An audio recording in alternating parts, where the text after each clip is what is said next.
ഇത്രത്തോളം ജയം തന്ന ദൈവത്തിനു സ്തോത്രം, ഇതുവരെ കരുതിയ രക്ഷകനു സ്തോത്രം.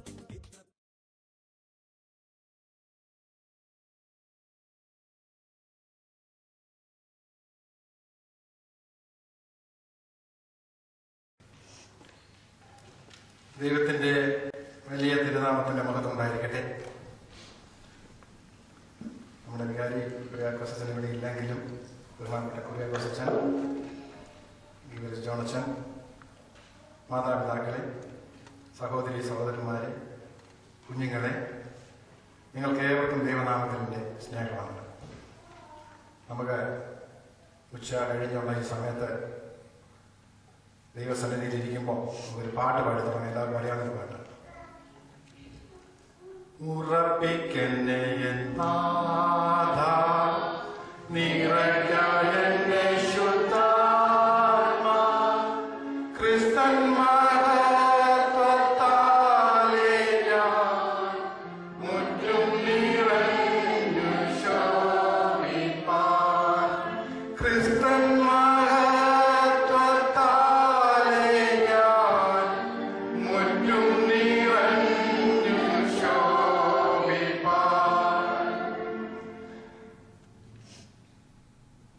പ്രൗഢഗംഭീരങ്ങളായ വചനഘോഷണത്തിന് ശേഷം ഉച്ച കഴിഞ്ഞുള്ള ഈ സമയം ചെറിയൊരു നിദ്രയിലേക്ക് മനസ്സിനെ വിടാതെ സൂക്ഷിക്കുവാൻ പ്രയാസമാണ്. എങ്കിലും ദൈവത്തിന്റെ മാറ്റമില്ലാത്ത തിരുവചനം നിങ്ങളുടെ ഉറക്കം കെടുത്തട്ടെ എന്ന് ഞാൻ പ്രാർത്ഥിക്കുന്നു. ഇന്നത്തെ നമ്മുടെ ധ്യാന വിഷയം overcome the sinful stronghold and bondage through fasting and prayer. Malayalam: പ്രാർത്ഥനയാലും ഉപവാസത്താലും പാപബന്ധനങ്ങളെ തരണം ചെയ്യുക. ഞാനിന്ന് ഇന്നത്തെ ഈ വിഷയത്തെ അടിസ്ഥാനമാക്കി വേദപുസ്തകത്തിൽ നിന്നെടുത്ത വേദഭാഗം അപ്പോസ്തല പ്രവർത്തികൾ അതിന്റെ 12-ാം അധ്യായം 5 മുതൽ 12 വരെയുള്ള വാക്യങ്ങളാണ്. അതിൽ 5-ാം വാക്യം ഞാൻ വായിക്കാം. വേദപുസ്തകം എല്ലാവരും എടുത്തത് അപ്പോസ്തല പ്രവർത്തികൾ 5-ന്റെ 5 മുതൽ 12 വരെ. ഇങ്ങനെ പത്രോസിനെ തടവിൽ സൂക്ഷിച്ചു വരുമ്പോൾ സഭ ശ്രദ്ധയോടെ അവന് വേണ്ടി ദൈവത്തോട് പ്രാർത്ഥന കഴിച്ചു പോയി. അതിന് 5-ാം വാക്കാണ് ഞാൻ വായിച്ചത്. ബാക്കി നിങ്ങൾക്ക് വായിക്കുകയോ അതല്ലെങ്കിൽ വീട്ടിൽ പോയി അത് ധ്യാനിക്കുകയോ ചെയ്യാം. പ്രശ്ന സമ്പൂർണമായ ഒരു ലോകത്തിലാണ് നമ്മൾ ഇന്ന് ജീവിക്കുന്നത്. We are in a problem based life. വ്യക്തികൾക്ക് പ്രശ്നം, കുടുംബങ്ങളിൽ പ്രശ്നം, സമൂഹത്തിൽ പ്രശ്നം, രാഷ്ട്രങ്ങളിൽ പ്രശ്നം, സർവത്ര പ്രശ്നം. ഒരു വിശ്വാസിയുടെ ജീവിതം പ്രശ്നങ്ങളിൽ നിന്നുള്ള ഒളിച്ചോട്ടമല്ല. Not going away from problems. പ്രശ്നങ്ങളെ അഭിമുഖീകരിക്കുക, അതിജീവിക്കുക, ഓവർകം. ഒരു വിശ്വാസിയുടെ ജീവിതം പ്രശ്നങ്ങളെ അതിജീവിക്കുക. പ്രത്യേകിച്ച് ആസ് എ ക്രിസ്ത്യൻ നമ്മളത് ഓവർകം ചെയ്യുക, അതിജീവിക്കുക. അതാണ് നമ്മളെ ക്രിസ്ത്യാനിറ്റി നമ്മളെ പഠിപ്പിച്ചത്, ക്രിസ്തു നമ്മളെ പഠിപ്പിച്ചതാണ്. Face the problems, overcome the problems through prayer and fasting. വായിച്ച വേദഭാഗം പ്രാർത്ഥനയാലും ഉപവാസത്താലും നേടിയ ഒരു വിടുതലിന്റെ ചരിത്രമാണ്. ദുഷ്ടശക്തികളുടെ പിടിയിൽ നിന്ന് സഭയുടെ ശ്രദ്ധയോടുകൂടിയ പ്രാർത്ഥന മൂലം വിടുതൽ നേടിയ പത്രോസിന്റെ ചരിത്രം. ഇത് ഏതൊരു ക്രിസ്തീയ വിശ്വാസിയുടെയും വിശ്വാസ സ്ഥിരതയുടെ മുഖാന്തരമായിരിക്കും, സംശയമില്ല. ഈ വിടുതൽ പത്രോസിന് കാരാഗ്രഹത്തിൽ നിന്ന് ലഭിച്ച വിടുതൽ, കർത്താവിന്റെ സാന്നിധ്യത്തിൽ ലഭിച്ച വിടുതൽ സഭയുടെ ശ്രദ്ധേയമായ കണക്കോട് പ്രാർത്ഥന മൂലം ഉണ്ടായതാണെന്ന് നമുക്ക് വിശ്വസിക്കാൻ. നമ്മുടെ ജീവിതത്തിൽ അതിൽ ഏറ്റവും വലിയ ബലവും ശക്തിയുമാണ്. ഒരുവൻ എന്നെ അനുഗമിക്കാൻ ഇച്ഛിച്ചാൽ അവൻ തന്നെത്താൻ ത്യജിച്ച് തന്റെ ക്രൂശെടുത്തുകൊണ്ട് എന്നെ അനുഗമിക്കട്ടെ എന്ന് മത്തായിയുടെ സുവിശേഷം 8:34 പറയുന്നു. ഒരുവൻ എന്നെ അനുഗമിക്കാൻ ശ്രമിച്ചാൽ അവൻ തന്നെത്താൻ ത്യജിച്ച് തന്റെ ക്രൂശെടുത്തുകൊണ്ട് എന്നെ അനുഗമിക്കട്ടെ. യേശുവിന് വേണ്ടി അവരവർക്ക് ലഭിക്കുന്ന കുരിശ് ചുമക്കുന്നതാണ് വിശ്വാസികളുടെ ദൗത്യം. ഇവിടെ പത്രോസ് തടവിൽ നിന്ന് അത്ഭുതകരമായി വിടുതൽ പ്രാപിച്ചു. എന്തുകൊണ്ട് ഇത് സംഭവിച്ചു? സാമാന്യ ബുദ്ധിയുള്ളവർക്ക് മുമ്പിൽ ഇതൊരു ചോദ്യചിഹ്നമാണ്. ഭക്തിയുടെ നിറമുള്ള പലരും വേദനകളിലേക്ക് വഴുതി വീഴുന്നത് എന്തുകൊണ്ട്? ചോദ്യമാണ്. വിശ്വാസികളായ നമുക്കെല്ലാം ഇതിന്റെ ചോദ്യമാണ്. എന്തുകൊണ്ട് ഇത് എനിക്ക് സംഭവിച്ചു? എനിക്കെന്തുകൊണ്ട് ഇത് പറ്റി? അയ്യോ, എനിക്ക് കരണ്ടതല്ലോ. ഞാൻ എന്നും പള്ളിയിൽ പോകുന്നു, ഞാൻ എന്നും പ്രാർത്ഥിക്കുന്നു, ഉപവസിക്കുന്നു, എല്ലാം ചെയ്യുന്നു. എന്തുകൊണ്ട് എനിക്കിത് സംഭവിക്കുന്നു? നമ്മൾ അത് ചിന്തിക്കാനേ പാടില്ല. ക്രിസ്തീയ ജീവിതത്തിൽ ക്രിസ്തു നമ്മളെ പഠിപ്പിച്ചത് എല്ലാവർക്കും ഓരോ ക്രൂശുണ്ട്. അതെടുത്ത് നാം നടക്കുക എന്നുള്ളതാണ് നമ്മുടെ ദൗത്യം. സൃഷ്ടികർത്താവിന് നമ്മെക്കുറിച്ച് പരമമായ ഒരു പദ്ധതി, അതെങ്ങനെ നിറവേറ്റപ്പെടണമെന്നുള്ളതാണ്. ദൈവത്തിന്റെ പരിധിയിൽപ്പെട്ട് നമുക്കതിനെ ചോദ്യം ചെയ്യാൻ പറ്റും. We cannot question him. That is according to God's will. ഗെത്സമനയിലെ യേശു ലോകത്തിന്റെ പാപം ഏറ്റുവാങ്ങി ഹൃദയരക്തം വിയർപ്പാക്കി ഒഴുക്കിയപ്പോൾ പ്രാർത്ഥിച്ചു. മത്തായിയുടെ സുവിശേഷം 26:39. പിതാവേ, കഴിയുമെങ്കിൽ ഈ പാനപാത്രം എങ്കിൽ നിന്ന് നീങ്ങി പോകണമേ. കർത്താവ് പ്രാർത്ഥിച്ച, നമ്മളെല്ലാം രക്ഷിക്കാനായിട്ട് ലോകത്തെ വന്ന കർത്താവ് പ്രാർത്ഥിച്ച, പിതാവേ കഴിയുമെങ്കിൽ ഈ പാനപാത്രം എങ്കിൽ നിന്ന് നീങ്ങി പോകണമേ. നമ്മുടെ കർത്താവ് പോലും ആ പ്രാർത്ഥന നടത്തി. എന്നാൽ തന്റെ മാനുഷികമായ ബലഹീനതകളെ അതിജീവിച്ച് തമ്പുരാൻ ഉടൻ തന്നെ തന്റെ മോഹങ്ങൾ അവസാനിപ്പിച്ചു. കർത്താവ് അവസാനിപ്പിച്ചു മോഹങ്ങൾ. എന്നിട്ട് പറഞ്ഞു, എങ്കിലും ഞാൻ ഇച്ഛിക്കും പോലെ അല്ല, നീ ഇച്ഛിക്കും പോലെ ആകട്ടെ. കർത്താവ് പറഞ്ഞ വാക്യം, നമുക്കിതെല്ലാം ധൈര്യം തരുന്ന വാക്യം. എങ്കിലും ഞാൻ ഇച്ഛിക്കും പോലെ അല്ല, നീ ഇച്ഛിക്കും പോലെ ആകട്ടെ. നാം എന്നിവിടെ ഒരു ധ്യാനത്തിന് കൂടിയിരിക്കുന്ന ഈ സന്ദർഭത്തിൽ നമുക്ക് മനസ്സിന് ഏറ്റവും ധൈര്യം തരുന്ന വാക്യമാണ് കർത്താവ് നമ്മളെ പറഞ്ഞ് പഠിപ്പിച്ചത്. കർത്താവിന്റെ ഇഷ്ടത്തിന് വിട്ടുകൊടുക്കുക. കർത്താവ് നമ്മളെ നടത്തിക്കൊടുക്കും. ഡോൺ ബോദർ കൊണ്ട് ബൈബിളിൽ വറി എന്നൊരു വാക്ക് കാണാൻ പറ്റില്ല. വറി എന്നൊരു വാക്ക് അതിനകത്തില്ല. എന്തിനു നിങ്ങൾ വ്യാകുലപ്പെടുന്നു എന്നാണ് കർത്താവ് നമ്മളെ പഠിപ്പിച്ചത്. ഒരു ക്രിസ്ത്യാനിയായി നാം ഈ ലോകത്തിൽ ജീവിക്കുമ്പോൾ നമുക്ക് അതിന്റെ പ്രശ്നം ഉദിക്കുന്നില്ല. മാനുഷിക താല്പര്യങ്ങളല്ല, ദൈവഹിതത്തിന് വിധേയപ്പെടുന്നതാണ് യഥാർത്ഥമായ പ്രാർത്ഥനയുടെ ആവശ്യം. ദൈവഹിതത്തിന് അങ്ങ് വിധേയപ്പെട്ടു കൊടുക്കുക. കർത്താവേ, നിന്റെ ഹിതം പോലെ നടത്തുക. അത് നടന്നോളൂ.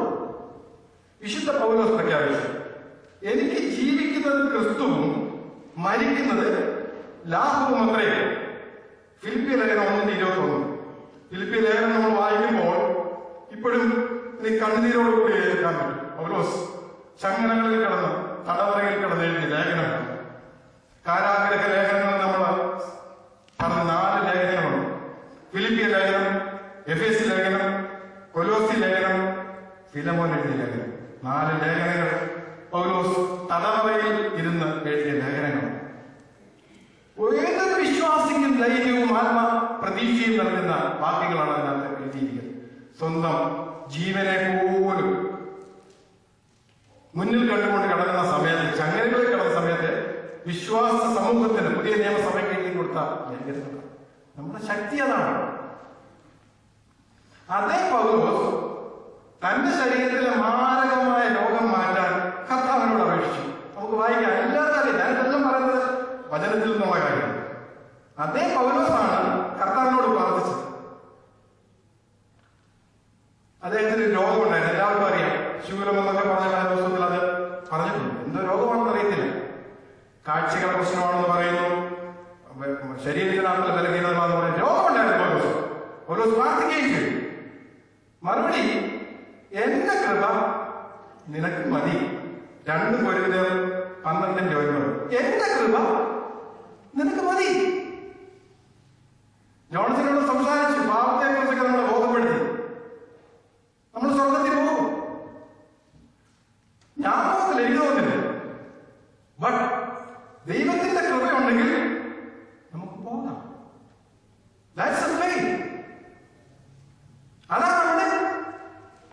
വിശ്വാസവും പ്രതീക്ഷയും.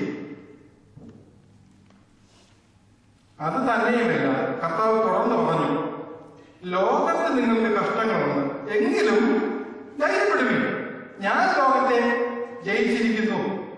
യോഹന്നാന്റെ സുവിശേഷം 16:33. ലോകത്തെ കർത്താവ് ജയിച്ചിട്ട് നമ്മളോട് പറഞ്ഞിരിക്കുന്ന ആത്മവിശ്വാസം പറയുന്ന വാക്യങ്ങൾ. ലോകത്ത് നിങ്ങൾക്ക് കഷ്ടങ്ങളുണ്ട്, ഒന്നുകൊണ്ടും അതേപ്പെടണ്ട. അതാണ് പറഞ്ഞിരിക്കുന്ന വാക്യം. ഇതൊക്കെ നമുക്ക് വിശ്വാസ സ്ഥിരതയ്ക്കുള്ള വാക്യങ്ങളാണ്. എപ്പോഴും ഇത് ധ്യാനിക്കുക. നമ്മുടെ ധ്യാനം ഇന്നിവിടെ കൂടി വന്ന് ഏറ്റവും സന്തോഷപ്രദമായ മുഹൂർത്തമാണ്. 84 സങ്കീർത്തനം ഞാൻ അമേരിക്ക വന്നിട്ട് 8 വർഷത്തോളം ആകുന്നു. പക്ഷെ എനിക്ക് 84 സങ്കീർത്തനം, സൈന്യങ്ങളുടെ ദൈവമായ യഹോവേ, നിന്റെ ആലയത്തിന്റെ വാതിൽ കാവൽക്കാരനായിരിക്കുന്നത് എനിക്ക് ഏറെ ഇഷ്ടം. അതാണ് എന്റെ കർത്താവേ സ്തോത്രം. നമുക്ക് ഒരു ദിവസം ഇവിടെ വന്നിരുന്ന കർത്താവിന്റെ സന്നിധിയിൽ വിശപ്പൊന്നും നമുക്ക് ബാധകമല്ല. ദൈവത്തിന്റെ വായിൽ നിന്ന് വീഴുന്ന വചനങ്ങളാണ് നമ്മൾ ശ്രമിക്കുന്നത്. അപ്പം ഒരിക്കലും നമുക്ക് നഷ്ടമാകില്ല. വിശുദ്ധ യോഹന്നാൻ പത്മോസ് ദ്വീപിലേക്ക് നാടുകടത്തപ്പെട്ടതുകൊണ്ടാണ് ലോകത്തിന് വെളിപ്പാട് പുസ്തകം കിട്ടിയത്. അല്ലെങ്കിൽ കിട്ടുമായിരുന്നു. പത്മോസ് ദ്വീപിലേക്ക് ലോകത്തിന് വെളിപ്പാട് പുസ്തകം കിട്ടിയത് ഏകാന്തതയിൽ ലഭിച്ച പ്രത്യാശയുടെ ദൈവീക ദർശനം. അത് ഇന്നും ലോകത്തിന് വെളിച്ചമേകും, അല്ലേ? വെളിപ്പാട് പുസ്തകം ഇന്നും ലോകത്തിന് വെളിച്ചമേക്കൊണ്ടിരിക്കും. ഒരു ദൈവവിശ്വാസിയുടെ ജീവിതത്തിൽ നിരന്തരമായ കഷ്ടതകൾ, ബുദ്ധിമുട്ടുകൾ, രോഗങ്ങൾ എന്നിവ ഉണ്ടാകുന്നത് ദൈവകൃപയുടെ കുറവല്ല, ദൈവകൃപ നമ്മിൽ പൂർത്തീകരിക്കപ്പെടുന്നതാണ്. പത്രോസിന്റെ കാരാഗ്രഹത്തിൽ നിന്നുള്ള വിടുതൽ മാനുഷിക ബുദ്ധികൾ തികച്ചും അപ്രാപ്യം. He was in the bondage of two strong powers. പത്രോസ് 2 സ്ട്രോങ് പവേഴ്സിനിടയിലാണ് കിടന്നത് കാരാഗ്രഹത്തിൽ. ഒന്ന് പൊളിറ്റിക്കൽ പവർ, 2 ഫിസിക്കൽ പവർ. ആലോചിച്ച് നോക്കണം. നമ്മൾ ആ രംഗങ്ങളൊക്കെ ഓർത്ത് നോക്കണം. എന്നാലും നമുക്ക് ഈ കാര്യങ്ങളുടെ ഗൗരവം നമുക്ക് മനസ്സിലാകുന്നത് അത് നമ്മുടെ മനസ്സിലൊന്ന് ചിത്രമായിട്ട് വെക്കുക. പത്രോസിന് ചുറ്റും 16 പടയാളികൾ. 16 പടയാളികളാണ് പത്രോസിന് ചുറ്റും. എല്ലാവരും ആയുധധാരികൾ. ഇരു കൈകളിലും ചങ്ങലകൾ, ബന്ധനം. ഈ ചങ്ങലകൾ ഇടതും ബന്ധമുള്ള 2 പടയാളികളുമായിട്ട് കൈയുമായിട്ട് ബന്ധിച്ചിരിക്കുന്നു. അൺബ്രേക്കബിൾ ബോണ്ടേജസ്, അൺബ്രേക്കബിൾ, തകർക്കാൻ പറ്റാത്ത ചങ്ങലകളാൽ ബന്ധം. അവർ 1-ാം കാവലും 2-ാം കാവലും കടന്ന് പട്ടണത്തിൽ ചെല്ലുന്ന ഇരുമ്പ് വാതിലുകളിൽ ഓർത്തു നോക്കണം. 3 കാവലാണ്. 1-ാം കാവൽ, 2-ാം കാവൽ, ഇരുമ്പ് കാവൽ. ഇരുമ്പ് വാതിൽ, അതാ നഗരത്തേക്ക് പോകുന്ന കാവൽ. ഈ 3 കാവൽ, വാതിലിന് പുറത്തും കാവൽക്കാർ. ആലോചിച്ച് നോക്കി, കാരാഗ്രഹത്തിന്റെ 3 വാതിലുകൾ കഴിഞ്ഞ് കാവൽക്കാർ. വിടുതൽ ഇമ്പോസിബിൾ, മനുഷ്യന്റെ ബുദ്ധിയിൽ അസാധ്യം. പത്രോസിന് ഉറച്ച വിശ്വാസം ഉണ്ടായിരുന്നു. My God is greater than all political and physical powers. അതാണ് ധൈര്യം. പത്രോസിന്റെ ധൈര്യമാണ്. പത്രോസിന്റെ കരച്ചിൽ അവൾ ആ അനുതാപം നമുക്ക് ഓർമ്മ വരുമല്ലോ. ഒരിക്കലും നമുക്ക് നമ്മുടെ ക്രിസ്തീയ വിശ്വാസത്തിൽ ഏറ്റവും അനുതാപമുള്ള കണ്ണീരുള്ള കരച്ചിൽ 3 പ്രാവശ്യം തള്ളിക്കുറച്ച് തന്റെ ഗുരുവിനെ പൊട്ടിക്കറിയുക. അനുതാപം. നമ്മുടെ ജീവിതത്തിൽ അനുതാപം ഉണ്ടാകും. നമ്മുടെ പാപങ്ങളെല്ലാം പൊറുക്കും എന്നുള്ളത് തീർച്ചയായും അനുതാപം. യഹൂദരെ പേടിച്ച് വാതിലടച്ചിരുന്ന ശിഷ്യന്മാരുടെ മധ്യത്തിലേക്ക് അടയ്ക്കപ്പെട്ട വാതിലിനുള്ളിൽ കടന്നു വേശിരുന്ന യേശുവിന് തന്നെ വിടിവിക്കാൻ തീർച്ചയായും കഴിയുമെന്ന് പത്രോസിന് ഉറപ്പുണ്ടായിരുന്നു. യഹൂദന്മാരെ പേടിച്ച് ശിഷ്യന്മാരെല്ലാം കൂടെ കഥകടച്ചിരുന്ന് അറിയാമല്ലോ. അതിന് നടുവിലാണ് പത്രോസ് ചെന്നത്, യേശു ചെന്നത്. നമ്മൾ രാവിലത്തെ മെസ്സേജിനാണ് പറഞ്ഞത്. നമുക്ക് മധ്യത്തിലായിരുന്നു യേശു. ഏത് പ്രശ്നങ്ങളും ഏത് പ്രശ്നങ്ങളുടെയും വീട്ടിൽ മധ്യത്തിലായിരുന്നു യേശു വരുന്നത്. അടച്ചു കിടന്ന ജയിലിനുള്ളിൽ ഈ കാവൽ കടന്ന വാതിലിനുള്ളിൽ പത്രോസിനെ രക്ഷിക്കാൻ ചെന്നത് ദൈവത്തിന്റെ ദൂതന്മാരാണ് ചെന്നത്. യഹൂദന്മാരെ പേടിച്ച് വാതിലടച്ചിരുന്ന ശിഷ്യന്മാരുടെ മധ്യത്തിൽ യേശു ചെന്നു. ആ യേശുവാണ് പത്രോസിനെ രക്ഷിക്കുന്നത്. പത്രോസിന് ഉറപ്പുണ്ടായിരുന്നു. ഒന്ന്, ആരാണ് ഇവിടെ പ്രാർത്ഥിച്ചത്? പത്രോസിന്റെ വിടുതലിനെ കുറിച്ച് നമ്മൾ ആ വിഷയത്തിലേക്ക് ആരാണ് പ്രാർത്ഥിച്ചത്? സഭയാണ് പ്രാർത്ഥിച്ചത്. അപ്പോസ്തല പ്രവൃത്തി 12:5 അത് വായിക്കുമ്പോൾ നമുക്കറിയാം. സഭ പ്രാർത്ഥിച്ചു. എങ്ങനെയാണ് പ്രാർത്ഥിച്ചത്? പ്രാർത്ഥനയുടെ ആ ഒരു സ്റ്റൈല് ശ്രദ്ധയോടെ, വൺ അക്കോർഡ്, ശ്രദ്ധയോടെയാണ് സഭ പ്രാർത്ഥിച്ചത്. ആർക്ക് വേണ്ടി പ്രാർത്ഥിച്ചു? പത്രോസിന് വേണ്ടി പ്രാർത്ഥിച്ചു. വിശ്വാസികൾ ഒരുമനപ്പെട്ട് പ്രാർത്ഥിക്കുമ്പോൾ അത്ഭുതം നടക്കും എന്നുള്ളതിന് സംശയം വേണ്ട. നമ്മൾ ഒരുമനപ്പെട്ട് പ്രാർത്ഥിച്ചാൽ തീർച്ചയായിട്ടും അത്ഭുതം നടക്കും. ദാറ്റ് ഈസ് ദൈവത്തിന്റെ കണ്ടീഷൻ. ദൈവം പറഞ്ഞിരിക്കുന്നത്. പിന്നെ പ്രാർത്ഥന എന്നത് ബാല്യത്തിലെ ഉത്സാഹവും യൗവനത്തിലെ ആശ്രയവും വാർദ്ധക്യത്തിലെ സമാധാനവും എന്ന് നമ്മുടെ പരിശുദ്ധ പരിമളത്തിന് വേണ്ടി പ്രാർത്ഥനയെ കുറിച്ച് പറഞ്ഞു.